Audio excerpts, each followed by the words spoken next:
Welcome to our very first Wang Crash Course. Today we'll be talking about the Twelfth Night, which is a comedy by William Shakespeare, believed to have been written in 1601 and 1602 as a Twelfth Night entertainment for the close of the Christmas season. Christmas tree. Christmas tree.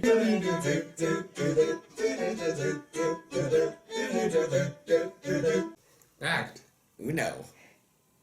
In an ancient called Illyria, a duke called Orsino rules the land. The scene starts with Orsino in his home. He's in a smitten mood and tells his attendant how a beautiful young lady Olivia is, and how much he loves her. He sends another attendant to Olivia's house to woo her. The attendant reports to Orsino that Olivia will not show her face outside the house, since she is mourning the death of her father and brother.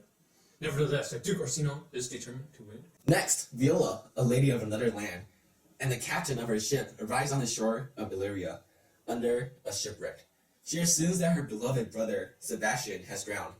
Viola learns from the captain that Duke Orsino rules the area, and that he is in love with Olivia.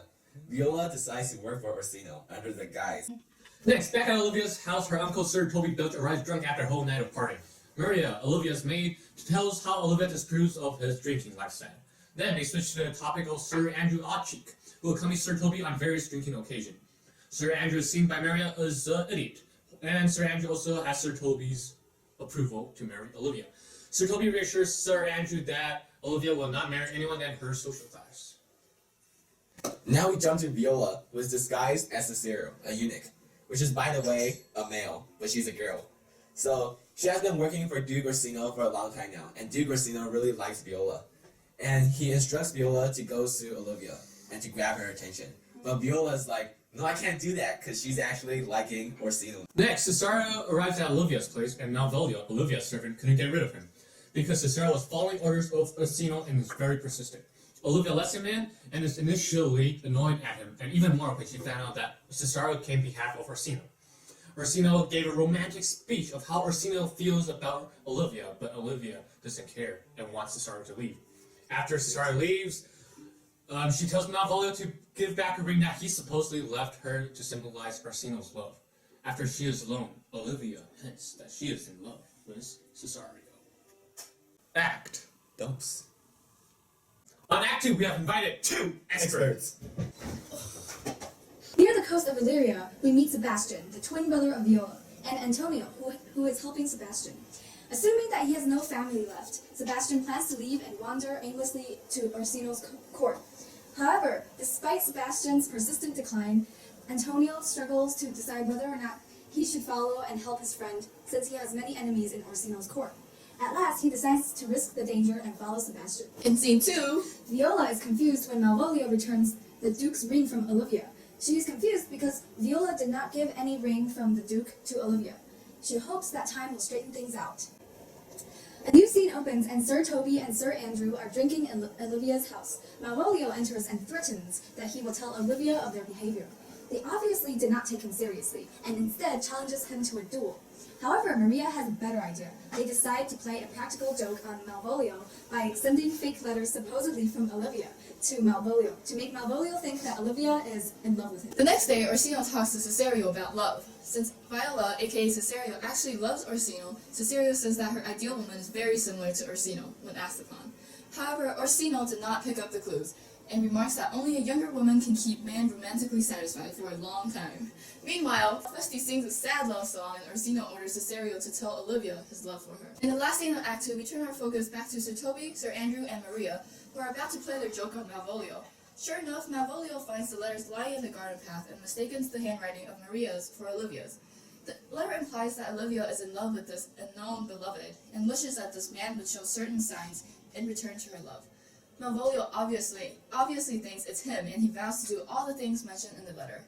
They include to wear a yellow stocking, to be short-tempered with Sir Toby, to be rude to the servants, to act weirdly, and to smile around Olivia. Well, it turns out that Olivia hates the color yellow and does not want anyone to smile around her because she is still in her mourning session. They all have a good laugh at Malvolio and heads off to watch the fun. Thank you to our two experts. And please be sure to check out our new book In the hyperlink below and use the PR code John Wang to get 25% off.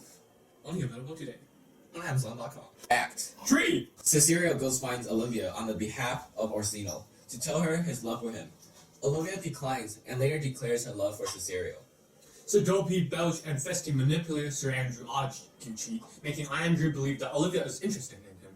On the other hand, Malvolio is dressed in yellow stocking just as the first letter asks him to do so. And Sebastian and Antonio are in Illyria. Antonio reveals that he is a pirate and steals from Duke Orsino. Sebastian wants to be a tourist, and Antonio gives him the money to do so. Olivia wants to woo Cesario and sends a servant to fetch him. She then asks Malvolio for help, but he behaves like a fool, just as the forged letter told him to do so. Malvolio sneers at his servants Maria and Sir Toby, so they locked him up for fun. Meanwhile, Sir Andrew Aguichi challenges Cesario to a duel for Olivia. When Olivia sees Cesario, she gives him a locket to remember her. Then Sir Andrew sees Cesario and they draw swords to duel. Antonio sees Cesario and mistakes her for Sebastian. And Antonio volunteers on behalf of Cesario to challenge Sir Aguichi. The officers rushed in to arrest Antonio for heresy. Antonio asks Cesario for help, but she has no clue who he is. Antonio thinks Sebastian betrayed him and is heartbroken. Viola hears Sebastian's name called several times, so she ran away to fight him. But Festi means Sebastian, who thinks is Cesario. He accuses Sebastian of strangeness, because Sebastian is acting like he doesn't know him or Olivia. And Sebastian is rightfully confused. Sebastian then duels with Sir Andrew and is about to duel Sir Toby when Olivia comes in to stop the violence. Olivia asks Sebastian who she thinks is Cesario to come to her house with her, and Sebastian just goes along saying, "If this be a dream, still let me sleep." Sebastian, unable to figure out what is going on, comes to the conclusion that either Olivia is out of her mind or he is. Yet he tells himself that Olivia is smart and sane, so it must be him. Olivia then asks Sebastian to marry her. And again, Sebastian, even though he has no clue what is going on, agrees to her request. Meanwhile, Sir Toby and Maria present Festi as a priest to try to convince Malvolio that he is insane. Malvolio insists that he is now and has been very wrongly convicted. After Festi fakes another conversation of himself and the priest, Malvolio begs for paper and ink so that he can write to Olivia to clear things up. In Act 5, Hit the thought bubble! Orsino, accompanied by Viola, goes to meet Olivia. On the way, the officers drag Antonio to Orsino. Antonio told his story and told how Sebastian stole his purse and is denying to know him, leaving Orsino and Viola bewildered. Olivia enters and speaks to Cesario, thinking that he is Sebastian. Orsino is shocked and thinks Cesario betrayed him. Cesario denies the marriage and says that she only loves Orsino. Olivia feels betrayed and calls the priest to testify their marriage, and he does. Orsino orders Olivia and Cesario to leave together and never to appear in his sight again. Then, Sir Andrew appears asking for a medic. He told them how he has just been in a fight with Sebastian. Viola continues to be confused. Olivia orders Sir Andrew and Sir Toby away for medical attention. Finally, Sebastian appears and apologizes to Olivia for beating his servants up. Sebastian then sees Antonio and cries out to greet him. Everyone is shocked because they are two Cesars or Sebastians. Sebastian and Cesario then interrogate each other, then confirming that they are the long-lost siblings. Cesario says, "Be right back," so she can go change back to female clothing. Everyone then realizes that Cesario is a she, not a he. Orsino becomes less mad knowing that Sebastian married Olivia. He then tells Viola that she always loved him. Then everyone remembers Malvolio, and Olivia orders him out of his cell. Malvolio angrily handed Olivia the forged letter, asking why he is being abused. Olivia then recognizes the letter is written in Maria's handwriting and told Malvolio that he has been played. Malvolio vows revenge and storms off. Orsino sends someone after Malvolio to make peace and find Viola's female garments. He then announces that the double wedding will be celebrated shortly. The end.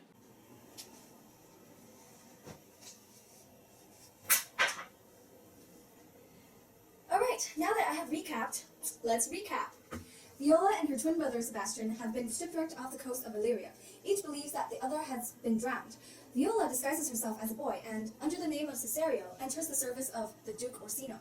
The Duke sends Cesario to woo the lady Olivia on his behalf. But Olivia falls in love with Viola/Cesario. Meanwhile, Viola has fallen in love with Orsino. Sebastian is saved by the sea captain Antonio, and he too arrives in Illyria. Malvolio, Olivia's servant, disapproves of the other members of her household. Sir Toby Belch, his friend Sir Andrew Aguichi, and the jester Festi. Led by Maria, Olivia's servant, these three plot Malvolio's downfall. Olivia meets Sebastian, and mistaking him for Cesario, arranges for them to be secretly married. Further confusion follows upon mistakes as to the identity of the twins. Orsino is furious at the apparent falseness of his page, but with the eventual meeting of the twins, true identities are revealed, and Orsino recognizes his love for Viola. Let's go to the treasure box.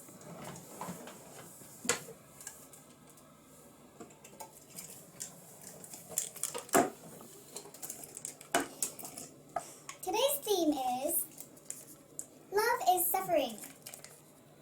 Twelfth Night is a romantic comedy, so love is the main focus. The theme that Shakespeare is conveying is that love can be a cause of suffering. In life, there may be breakups in relationships or people who you love may die. Sometimes the person you love does not love you back, such as for Orsino and Olivia. Orsino is in love with Olivia, but Olivia does not love him back. He calls love an appetite that he can never fulfill. Olivia loves Cesario, but Cesario does not love her back. Olivia describes love as a plague, from which she continuously has to suffer from. Love is one of the strongest emotions, and it often makes us do irrational things. Orsino, because of his love for Olivia, threatens to kill Cesario because he thinks that Cesario has betrayed him and has become Olivia's lover. Yet, at the end of the play, everyone seems to be happy.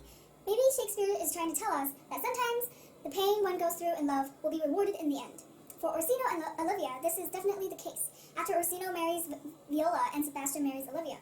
However, Malvolio, who has been pursuing Olivia, is not rewarded, nor is Antonio, who has desired for Sebastian. Love is painful, and not everyone will have the result they wish for. John Wayne Crash Course!